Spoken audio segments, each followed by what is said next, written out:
안녕하십니까, 윤영문 목사입니다. 자, 오늘은 원어의 셈 제28강 그물을 던져야 할 깊은 데가 어디일까요? 자, 이런 제목을 가지고 원어 성경을 통해서 주시는 하나님의 은혜를 나누도록 하겠습니다. 자, 누가복음 5장 4절의 말씀을 마치시고 시몬에게 이르시되 깊은 데로 가서 그물을 내려 고기를 잡으라. 자, 이 오늘 본문의 말씀을 조금 더 알기 위해서, 자, 깊은 데가 그러면 어디를 말하는 것일까? 자, 헬라어로 한번 보면 깊다라는 말의 헬라어는 899번의 바토스인데, 바토스는 뭐냐? 깊이, 깊숙함, 깊은, 이런 뜻입니다. 이 누가복음 5장 4절 헬라어 원문을 직역해 보니까 깊은 존재 안으로 들어가서 그와 연합하여 한 몸을 이루어야만 한다.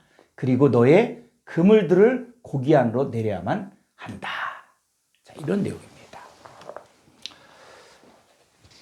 예수님의 제자가 된 이 베드로와 안드레와 요한은 원래는 침례 요한의 제자였습니다. 자, 요한복음 1장 35절을 보면 그 이튿날 요한이 자기 제자 중 두 사람과 함께 섰다가 라는 말이 나옵니다. 자, 예수님을 보고 침례 요한이 보라, 세상 죄를 지고 가는 하나님의 어린 양이로다. 자, 이 말을 듣고 그 요한의 두 제자가 예수님을 쫓게 됩니다. 그러니까 요한의 말을 듣고 예수님을 따른 두 제자 중에 한 사람이 바로 안드레인데, 그가 자기 형제 베드로에게 전도합니다. 마가복음 1장을 보면 시몬과 그의 형제 안드레가 바다에 그물 던지는 것을 보고 예수님께서 나를 따라오너라, 내가 너희로 사람을 낚는 어부가 되게 하리라 하니까 그물을 버려두고 예수님을 쫓았습니다. 조금 더 가시다가 세베대 아들 야고보와 그 형제 요한을 보시니 저희도 배에 있어 그물을 깁는데 저희를 부르시니 그 아비 세베대를 사꾼들과 함께 배에 버려두고 예수님을 쫓았습니다. 자, 예수님 만나기 전에 이 베드로와 안드레, 요한과 야고보는 어부였습니다. 자, 이들은 밤이 맞도록 그물을 내렸지만 한 마리도 잡지 못한 상태에서 아침을 맞이했습니다. 예수님은 베드로의 배에 올라가 말씀을 마치신 후에 깊은 데로 가서 그물을 내려 고기를 잡으라, 이렇게 이야기했어요. 자, 예수님 말씀을 들은 베드로가 선생님, 우리들이 밤이 새도록 수고했을 때 잡은 것이 없지만은 말씀에 의지하여 내가 그물을 내리리다 하고 깊은 데로 가서 그물을 내리니까 고기를 잡은 것이 힘이 많아 그물이 찢어질 정도로 되었다는 것이죠. 자, 그런데 이 깊은 데로 가서 그물을 던지라, 이 말이 어떤 의미일까요? 그럼 갈릴리 호수 깊은 곳에 가서 그물을 던지라는 말입니까? 그랬을 때 이 깊다라는 말의 헬라어를 보면은 899번의 바토스라는 단어예요. 그래서 이 바토스라는 단어는 깊이, 깊숙함, 깊은, 이런 뜻이거든요. 그러면 성경에서 말하는 깊은 데가 뭘 말하는 것인가? 단순히 물의 깊이를 이야기하는 것인가? 자, 한번 성경을 보겠습니다. 로마서 11장 33절. 자, 깊도다. 이 깊도다가 바로 뭐예요? 바토스라는 거예요. 바토스. 깊도다, 하나님의 지혜와 지식의 풍성함이요, 그의 판단은 헤아리지 못할 것이며 그의 길은 찾지 못할 것이로다.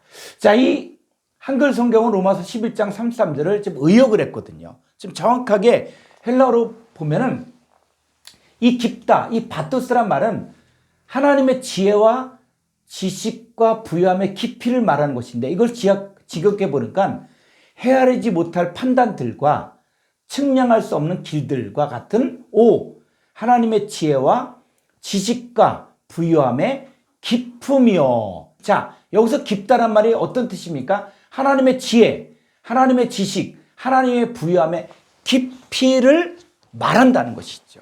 그러니까 예수님을 만나기 전에 이 밤새도록 그물을 내려 고기를 잡으려고 했어도 한 마리도 잡을 수 없었는데, 예수님을 만나 예수님 말씀에 순종했을 때 하나님의 지혜, 하나님의 지식, 하나님의 부유함의 깊이를 알고 난 후에 그물이 찢어질 정도로 많은 사람을 구원할 수 있었다는 것입니다.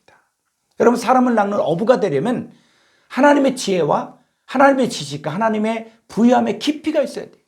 자, 실제로 베드로는 오순절 성령을 받은 이후에는 하나님의 지혜와 하나님의 지식과 하나님의 부유함의 깊이가 있으니까 한 번 전도할 때마다 3,000명이나 회개하고 돌아오는 일이 일어나기도 했고, 그 이후에도 지속적으로 평생을 사람을 낚는 어부의 삶을 살았습니다. 자, 고린도전서 2장 10절의 말씀을 보겠습니다. 오직 하나님이 성령으로 이것을 우리에게 보이셨으니 성령은 모든 것, 곧 하나님의 깊은 것까지도 통달하시냐. 이 깊은이 바로 바토스란 단어예요. 그래서 이 바토스, 이 말을 한번 헬라어로 직역을 해보니까 하나님이 성령을 통하여 밝혀주셨는데, 성령은 모든 것, 곧 하나님의 깊은 것들을 현재 능동적으로 찾고 조사하신다는 것입니다. 이 하나님의 깊은 것들은 바로 뭐냐? 하나님의 자녀들과 마귀 자녀들을 말하는데 성령께서 밝히 알게 해 주십니다.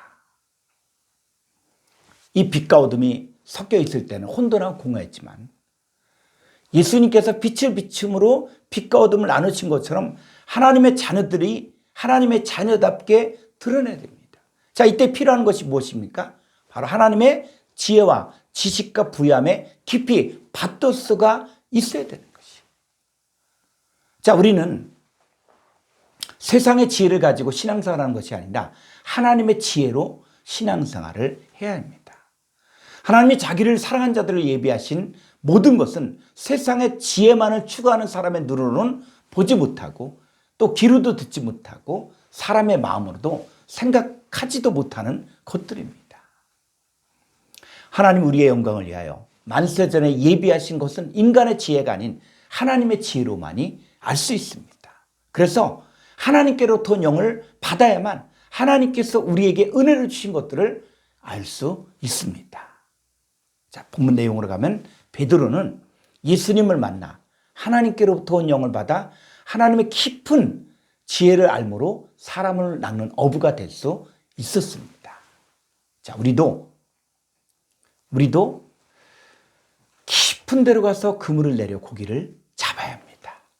자, 우리의 사역은 살았다는 실상인 죽은 자들, 또 허물과 죄로 죽었던 자들에게 복음을 주어서 하나님의 지혜와 하나님의 지식과 하나님의 부유함의 깊이를 아는 하나님의 자녀로 세우는 일을 하는 것입니다. 이 하나님의 지혜, 하나님의 지식, 하나님의 부유함만이 하나님의 자녀들을 살릴 수 있습니다.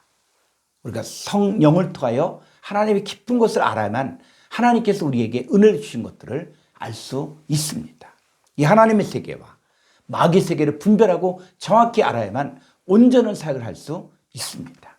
그래서 우리 모두가 사람의 지혜와 지식이 아닌 하나님의 지혜와 지식과 부유함의 바토스, 깊이를 알고 그리고 하나님의 세계와 마귀 세계를 분별하여 하나님의 자녀들을 찾아 온전하게 세워주는 삶을 살기를 바랍니다. 감사합니다.